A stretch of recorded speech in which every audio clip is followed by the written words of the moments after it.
बिस्मिल्लाहिर्रहमानिर्रहीम। अस्सलाम वालेकुम नाज़रीन, मैं हूँ इरफान हाशमी और आपको प्रोग्राम में खुश आमदीद कहता हूँ। व्यूअर्स, इद्दत में निकाह के केस का गैर आइनी गैर कानूनी फ़ैसला आ गया है और सज़ा मौतली की दरख्वास्त को इमरान खान की मुस्तरद कर दिया गया है।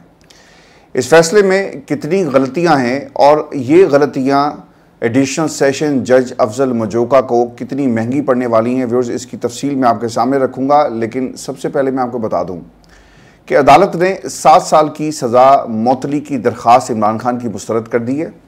मरकज़ी अपीलों पर समाअत 2 जुलाई को शुरू होगी। तहरीरी फ़ैसला जो जारी किया गया जज मोहम्मद, ये जो एडिशनल सेशन जज हैं मजोका साहब, इन्होंने इंसाफ और कानून की धज्जियाँ किस तरह उड़ाई हैं। अफजल मजोका अपने फ़ैसले में लिखते हैं, दिलचस्प बात यह है कि जज मोहम्मद अफजल मजोका ने इमरान खान और बुशरा बीबी की इद्दत केस में सज़ा मौतली की दरख्वास्त से मुस्तरद करने की वजह इस्लामाबाद हाई कोर्ट के 2 रुकनी बेंच की जानिब से मरकज़ी अपीलों पर 1 माह में फ़ैसले की डायरेक्शन को बना दिया है। एडिशनल सेशन जज ने फैसले में लिखा कि इस्लामाबाद हाई कोर्ट की डायरेक्शन है कि मरकज़ी अपीलों पर 12 जुलाई तक फ़ैसला करना है, तो सुप्रीम कोर्ट का फ़ैसला मौजूद है कि जब मरकज़ी अपील मुकर्रर हो तो सज़ा मुअत्तल नहीं की जा सकती। लेकिन जब तोशा खाना अपील इस्लामाबाद हाई कोर्ट में थी तो आपको याद होगा जजेस ने तोशा खाना में 14 साल की सज़ा को मुअत्तल कर दिया। इस केस में अभी तक मरकज़ी अपीलों पर समाअत शुरू नहीं हो सकी। अगर तोशा खाना में सज़ा मुअत्तल हो सकती है तो इस केस में ऐसा ख़ास क्या था कि आपने सज़ा को मुअत्तल नहीं किया। ख़ास क्या था ये मैं आपको बता देता हूँ। ख़ास ये था कि इमरान खान को जेल के अंदर रखना है। किसी भी चीज़ को जवाज़ बनाकर इमरान खान को ज़्यादा से ज़्यादा वक्त जेल में आप मेहमान सरकारी बनाएं, इसलिए कि राना सनाउल्लाह की गुफ्तगू हमें यही बता रही है कि अगर इमरान खान रिहा हो भी गए तो इन्होंने यही करना है जो वो अभी कर रहे हैं, बाहर आएंगे। इस्तेहकाम की बात है और इस्तेहकाम पाकिस्तान के अंदर अगर आप देखना चाहते हैं तो इमरान खान के लिए एक और मुकदमे की तलाश जारी है। ये आपके राना सनाउल्लाह थे और एहसन इकबाल ने भी कुछ इसी किस्म की बात कही। जज ने अपने फैसले में मजीद ये लिखा कि इमरान खान और बुशरा बीबी के पास सज़ा मौतली का कोई जवाज़ मौजूद नहीं है। बुशरा बीबी का खातून होना सज़ा मौतली और ज़मानत पर रिहाई का जवाज़ नहीं है। दोनों की सज़ा ना तो कलील मुद्दती है और ना वो सज़ा का ज़्यादा हिस्सा भुगत चुके हैं। इसका मतलब ये है कि अब पाकिस्तान तहरीक इंसाफ को अपनी पूरी तवज्जो सिर्फ़ और सिर्फ मरकज़ी अपील पर मरकूज़ करनी होगी। पाकिस्तान तहरीक इंसाफ को चाहिए कि 2 जुलाई से जो मरकज़ी अपील पर समाअत हो रही है जी, इस पर आप फोकस करें। इसमें जो दलाइल से साबित करें कि केस गलत था, करदम सज़ा इमरान खान की करवाई जाए और जिस तरह ये केस है ये सज़ा बरकरार नहीं रह सकती। पाकिस्तान तहरीक इंसाफ का जी इसके ऊपर एक रद्द-ए-अमल भी आया और उमर अयूब ये कहते हैं कि सज़ा मौतली के ख़िलाफ़ फ़ैसले को हाई कोर्ट में चैलेंज करेंगे। हम इस फैसले की मजम्मत करते हैं। तहरीक इंसाफ के असीरान रिहा होने तक कोई बातचीत नहीं होगी। हमारी तहरीक तेज़ी से आगे चलेगी और हर जगह पाकिस्तान तहरीक इंसाफ जो है मुजाहरे करेगी। उमर अयूब साहब, आप रहने दें ये बात मुजाहरों की, क्योंकि जब भी पाकिस्तान तहरीक इंसाफ ने कोशिश की, रियासत हरकत में आई और इन मुजाहरों को रोक दिया गया। और फिर अब पाकिस्तान तहरीक इंसाफ को कौम जो है, जो आपके जो इनर सर्कल्स हैं, उन्हें शक की निगाह से इसलिए भी देख रही है कि बहुत सारे मामलात में 21 लोग ऐसे हैं जिन्होंने चार्जशीट मरकज़ी क़यादत और फिर आपके ऊपर जो है वो आयद की और उनके ख्याल में आप लोग इमरान खान को रिहा नहीं होने देना चाहते। और कमेटीज़ इस वक्त जो है वो ऐवान के अंदर खेला जा रहा है। कितना बड़ा ओहदा होगा, कितनी बड़ी गाड़ी होगी, झंडे वाली गाड़ी। और फिर इसके साथ साथ KP के अंदर भी यही सूरत हाल है। बैरिस्टर गौर ने ट्वीट किया कि इमरान खान और उनकी मोहतरमा अहलिया के खिलाफ इद्दत केस में नहायत नाकस ट्रायल के नतीजे में सुनाई गई सज़ाओं की मौतली की दरखास्तों पर डिस्ट्रिक्ट एंड सेशन जज का फैसला नहायत मायूस कुन और इंसाफ का खुला कत्ल था, जिसे पाकिस्तान की आवाम देख रही है। सर, ये कत्ल सिर्फ अभी नहीं हुआ। सुप्रीम कोर्ट जहाँ से पाकिस्तान की आवाम को इंसाफ मिलना चाहिए, ये मकतल है और यहाँ पर आम आदमी का इंसाफ का कत्ल पाकिस्तान की आवाम लाइव टेलीविज़न पर घरों में बैठकर देखती है। इस गैर इखलाकी और बेहुदा मुकदमे के अहदाफ मुकम्मल तौर पर सियासी हैं और ये फैसला इमरान खान और उनकी अहलिया के खिलाफ जारी इंतकामी सिलसिले को दुआम बख्शेगा।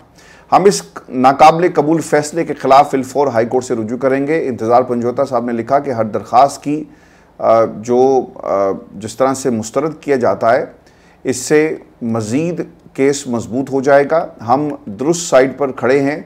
इद्दत जैसे घटिया केस में इमरान खान और बेगम साहिबा को जेल में रखना घटियापन की इंतहा है। और जो जजेस आज आंखें बंद करके व्हाट्सएप फैसले पाकिस्तान के अवाम के हवाले कर रहे हैं, वो तारीख के स्याह तरीन किरदार है। पाकिस्तान तहरीक इंसाफ ने अब ये फैसला कर लिया है कि इसे अदालत में चैलेंज किया जाएगा। देखना ये होगा कि इस केस को लीड कौन करता है।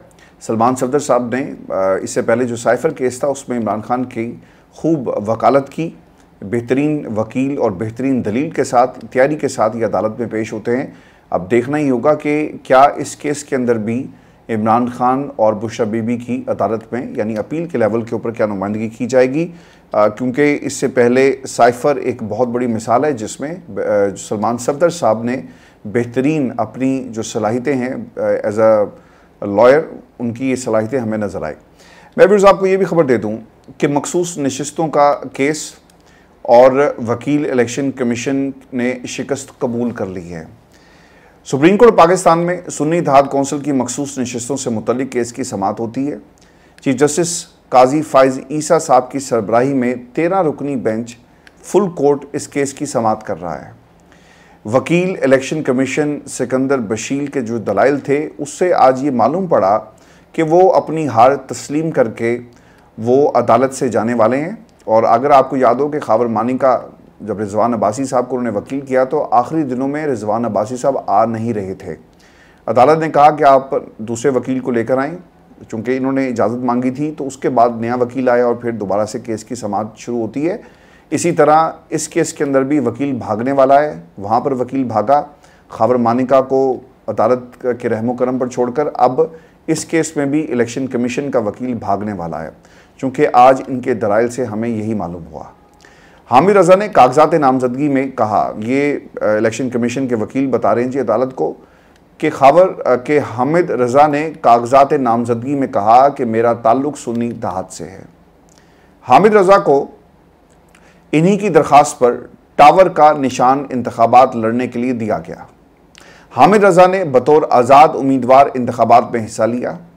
इस पर जस्टिस मुनीब अख्तर साहब ने रोका वकील साहब को और ये उनके रिमार्क्स हैं कि बल्ले का निशान सुप्रीम कोर्ट के फैसले की रोशनी में ले लिया गया, लेकिन आप कौमी लेवल की पार्टी पाकिस्तान तहरीक इंसाफ को इलेक्शन से मुकम्मल तौर पर आउट कैसे कर सकते हैं। यानी आपने उनसे ये उनका हक जो था वो छीन लिया और इलेक्शन से मुकम्मल ख़त्म आप नहीं कर सकते।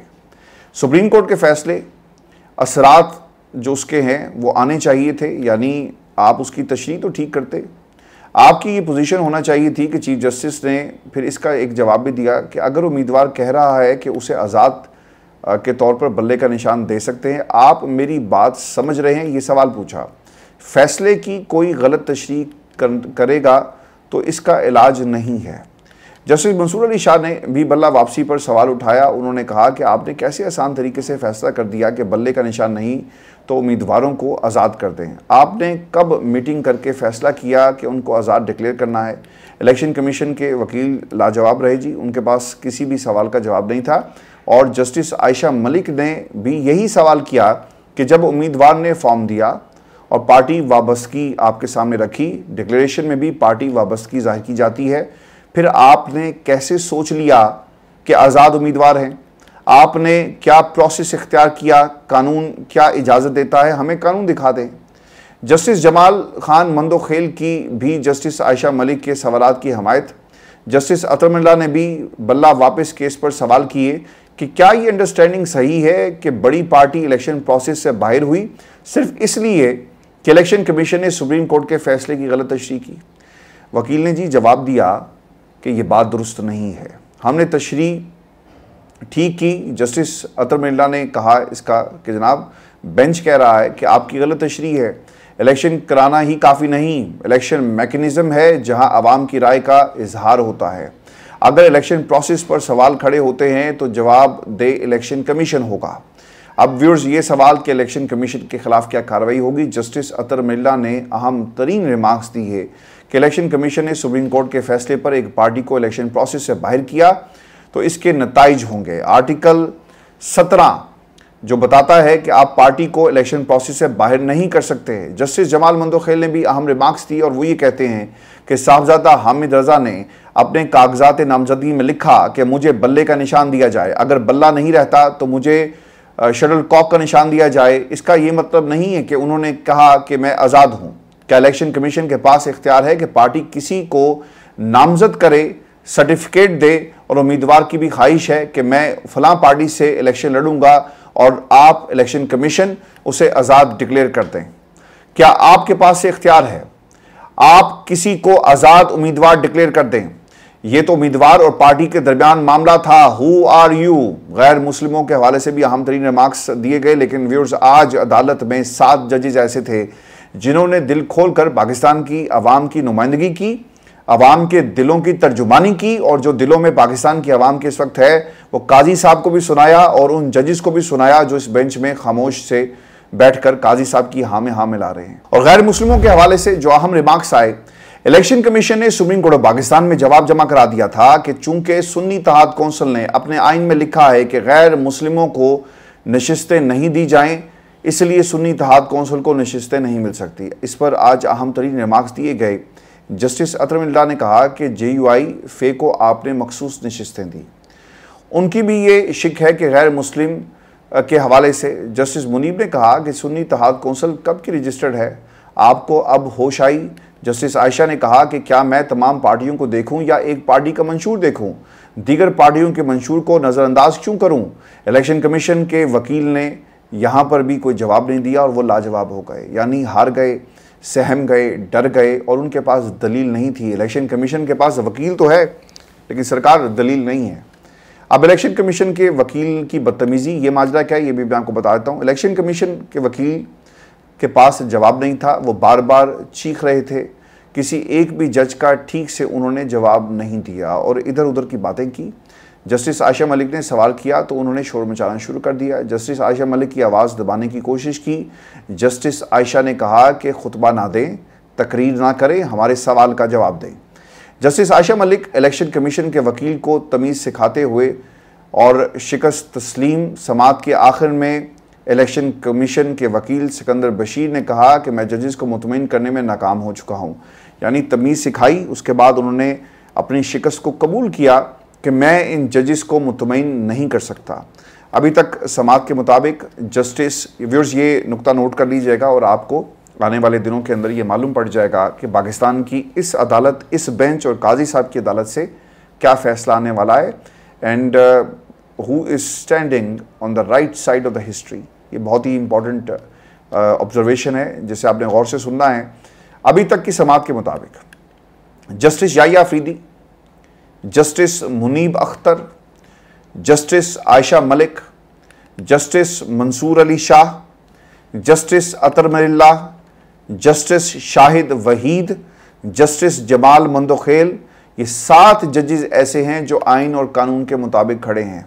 कानून की बात कर रहे हैं ना, सवाल पूछ रहे हैं कि भाई यार हु आर यू, कि आप एक शख्स को, एक उम्मीदवार को जो किसी पार्टी के प्लेटफॉर्म से खड़ा होता है, आप उसे आज़ाद डिक्लेयर कर देते हैं। आज का लुब्बे लुबाब यही था कि तुम हो कौन, पाकिस्तान के अवाम के फैसले के ख़िलाफ़ फ़ैसला देने वाले। इलेक्शन कमीशन जी बेनकाब ये तमाम जजेस कर रहे हैं और अगर ऐसे ही चलता रहा तो फिर ये 7-6 से फ़ैसला आ सकता है और केस अब 1 जुलाई तक मुलतवी कर दिया गया है। अब वो जो दरख्वास्त थी पाकिस्तान तहरीक इंसाफ की फ़रीक बनने की, इसके हवाले से ख़बर कोई नहीं आई, लेकिन अगली वीडियो में इंशाल्लाह मैं आपको बताऊंगा। व्यूअर्स, आपको ये भी खबर दे दें क्योंकि पाकिस्तान तहरीक इंसाफ अब एहतजाज के मोड में जा रही है और एहतजाज करेगी और उनकी कोशिश ये होगी कि किसी तरह इमरान खान के केसेस और जिस तरह से उनके ख़िलाफ़ मुकदमात बनाए जा रहे हैं, इसे बुनियाद बनाकर वो इस वक्त जो इस्टेब्लिशमेंट की पोजीशन है उसे चैलेंज करें। पाकिस्तान में शहबाज शरीफ की जो हुकूमत है, बजट के मामला उसे चैलेंज करें और अपोजिशन क्या वो काम कर रही है जिसका जिक्र या जिसके ऊपर क्रिटिसिज्म शानदाना गुलजार ने किया और 21 लोग इस वक्त तनकीद कर रहे हैं। ये मैं नहीं कर रहा, सिर्फ ये मेरी तनकीद नहीं है बल्कि पाकिस्तान तहरीक इंसाफ के अंदर से आवाज़ें उठ रही हैं और उन्होंने अदम एतमाद का इजहार किया मरकज़ी क़यादत के ऊपर। इस पर आपने ज़रूर कमेंट करना है। आपके नज़दीक क्या वाकई मरकज़ी क़यादत इमरान खान के मुकदमात, इमरान खान के विजन, इमरान खान की जो स्ट्रगल है उसके साथ जस्टिस नहीं कर रहे?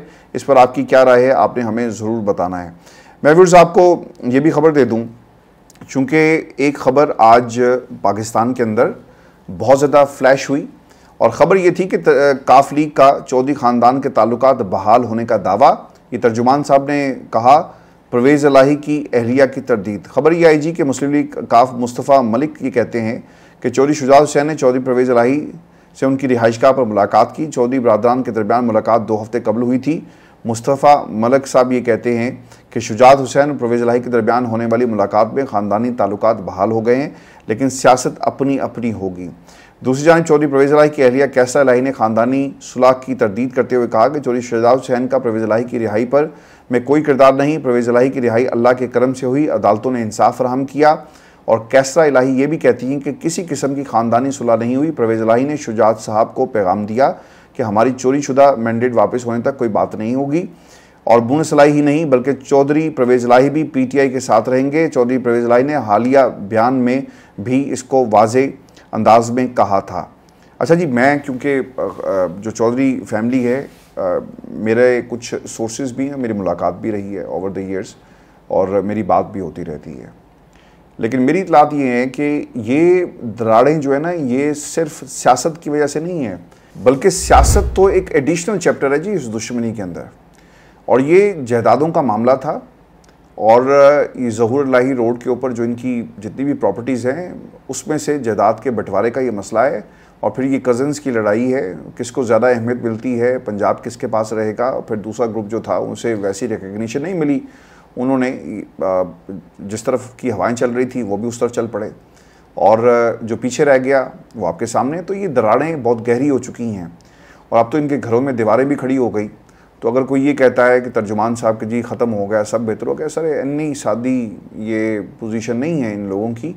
और नफ़रत इसलिए भी बढ़ गई चूँकि परवेज़ इलाही साहब जेल के अंदर थे। कैसरा इलाही उनके साथ क्या सलूक किया गया जब वो पेपर्स जमा करवाने गई। और परवेज़ इलाही साहब ने कैद काट कर 1 साल तो तकरीबन हो गया ना जी उन्हें। बहुत सारे लोगों को एक तरह से चैलेंज भी किया, परेशान भी किया और बहुत सारे लोगों की जो गुफ्तगू थी उनके ख़िलाफ़ ऑब्वियसली उनकी इस कैद ने एक जवाब दिया है कि वो इमरान खान के साथ खड़े हो सकते हैं। और मैं आपको एक बात बताऊं, इसकी एक और रीज़न भी है। हम रीज़निंग जितनी मर्ज़ी यहाँ पे पेश करें कि खान साहब के अलावा, पाकिस्तान तहरीक इंसाफ के अलावा परवेज़ इलाही साहब के पास कोई और ऑप्शन नहीं था, तो ये बात भी दुरुस्त है। लेकिन किसी का जेल काट लेना किसी लीडर के लिए, किसी जमात के लिए, मैं समझता हूँ कि इन हालात में ये एक बड़ी बात थी। और उन्होंने ये तमाम कैद भी काटी, तकलीफ़ें भी बर्दाश्त की, गर्मी में, मतलब जो उनकी उम्र है, अब ये तो डिज़र्व नहीं वो करते थे कि इस उम्र के अंदर उन्हें जेल के अंदर फेंका जाता। He deserves better. बहुत सारे इख्तलाफात किसी के भी होंगे उनके साथ, लेकिन ही डिज़र्व्स बेटर। बस ये शो था आज का हमारा। अपने कमेंट ज़रूर भेजिएगा। अगली वीडियो में आपसे जल्द मुलाकात होगी। इजाज़त दीजिए। अल्लाह के बाद।